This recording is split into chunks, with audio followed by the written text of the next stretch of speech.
Foreign Minister Miguel Vargas said Wednesday that during April, in the country, 473 formal jobs were lost.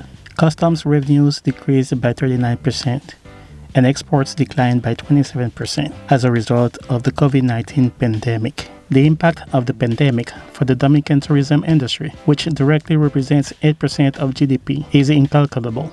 With a decrease of 600,000 tourists compared to April of the previous year, while around 90% of direct jobs of the sector are currently suspended. Considering that the industry is supplied by 45% from local suppliers, we are talking about more than 700,000 affected jobs. That is to say, 16% of the country's workforce, pointed out the Chancellor. The businessman Frank Rainieri, president of the Punta Cana Group, explained that if it is calculated at $1,200 per tourist, as indicated by the central bank, the country missed out on more than $700 million to date due to COVID-19 closure of the borders. In Phase 4 of the gradual reopening, which will begin on July 1st, all companies are scheduled to resume work with 100% of the staff, including tourism, opening hotels and airports, as well as gyms and restaurant dining rooms. Frank Rainieri also warned that if the tourism sector in the Dominican Republic is not reactivated as of July 1st, it could be out of competition in relation to other destinations in the Caribbean that have already announced the restart of their operations. The statement of Rainieri, in a conversation with the Dominican Association of the Tourist Press, also indicated that a delay in the reopening of tourism when the cyclonic season begins could delay the takeoff of tourist activity in the country until the end of this year. Remember, 80% of those hospitalized for COVID-19 in the Dominican Republic are in Santo Domingo and Santiago.